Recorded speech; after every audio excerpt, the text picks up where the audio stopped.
আজকে আমরা তোমাদের জন্য একটা ভালো গল্প নিয়ে এসেছি। তো আমরা গল্পটা দেখাবো তোমাদের, আর তোমরা যদি গল্পটা সম্পূর্ণ শুনতে চাও তো প্রথম থেকে শেষ পর্যন্ত দেখো। প্রথমে কোনো কিছু খুঁজে পাবা না, কিন্তু শেষ পর্যন্ত দেখলে এর মানে সব কিছু খুঁজে পাবা। তো আমরা চলো গল্পটা শুরু করি, কিন্তু তোমাদের প্রথম থেকে শেষ পর্যন্ত দেখতে হবে। তো আমাদের এই এলাকার মধ্যে অনেকগুলো গ্রাম আছে। তো গ্রামের বাইরে আর একটা গ্রাম আছে। তো সেই গ্রামে একটা ঘটনা আছে, সেটা গল্প আছে, সেই গল্পটা আমরা বলবো। তো সেই গ্রামে দুটো কাপড় বিক্রেতা ছিল। তো তারা এখন কাপড় বিক্রি করতে গিয়েছিল। তো একজন কিন্তু কাপড় বিক্রি হয়ে গিয়েছিল, সে চলে এসেছিল, কিন্তু আরেকজন তার বাড়িতে অনেক অসুবিধা, তো তার জন্য তার হয়নি, তো কাপড় বিক্রি হয়নি। তো সে ওইখানেই ছিল, কিন্তু রাত অনেক হয়ে গিয়েছিল। তো তারও কাপড় বিক্রি হয়ে গিয়েছিল। তো সেও মালপত্র গুটিয়ে বাড়ি আসার জন্য বাড়ি আসছিল। তো তার ওই রাস্তায় একটা ভয়ঙ্কর রাস্তা আছে, একটাই গ্রামের বাইরে, ওইটা আমাদের গ্রামের বাইরে। তো সেখানে একটা ভয়ঙ্কর রাস্তা আছে। তো সেই রাস্তা দিয়ে যাচ্ছিল, কিন্তু যাওয়ার সময় একটা লাইট ছিল। তো সে যাচ্ছিল, তার মালপত্র গুটিয়ে, তার কাছে সাইকেল ছিল একটা। তো তিনি যাওয়ার সময়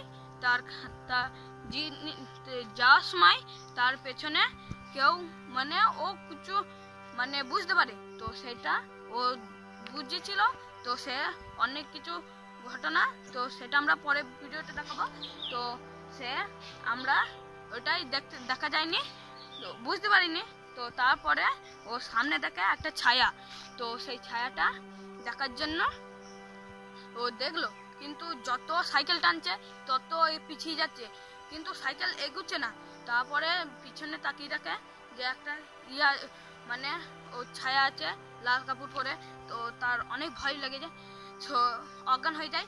আর সেদিন খুব ঝড় বৃষ্টি, এত ঝড় বৃষ্টি যে সে বাঁচাও বাঁচাও বলে চেঁচায়, কিন্তু কাউকে দেখতে পায় না।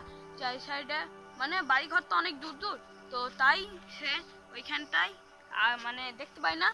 তো সেই জায়গাটা, তো তাই সে আর ঝড় বৃষ্টি কেউ আসবে না, তো তার জন্যই সে ওইখানটায় চেঁচাতে থাকে, কিন্তু কেউ আসেনি। তারপরের দিন সকালবেলা, কিন্তু ওখানে লোকজনের আনাগোনা আছে। তার জন্য সকালবেলায় ওরা লোকজন যাচ্ছিল। তো তার জন্য তারপরে দেখতে পারে যে ওই মানুষটা ওইখানটা অজ্ঞান হয়ে পড়ে আছে। তো তারপরে তাকে বাড়ি নিয়ে যাওয়া হয়। তো তারপরে ওর বউ, ওরা সবাই ওকে সবকিছু ওষুধপালা দিয়ে ঠিক করেন। তো তারপরে ওকে জিজ্ঞাসা করা হয়। তো তারপরে এই গল্পটা বলে। তো এটা কয়েক বছর আগেকার গল্প। তো আজকে আমরা তোমাদের সাথে শেয়ার করলাম। আর তোমাদের গল্পটা কেমন লাগলো, যদি ভালো লাগে একটা লাইক সাবস্ক্রাইব করবা। গল্পটা এটুকুনি আমরা শেষ করে দিলাম। তো তোমাদের যদি গল্পটা ভালো লাগে একটা লাইক সাবস্ক্রাইব করবা। তো জয় হিন্দ।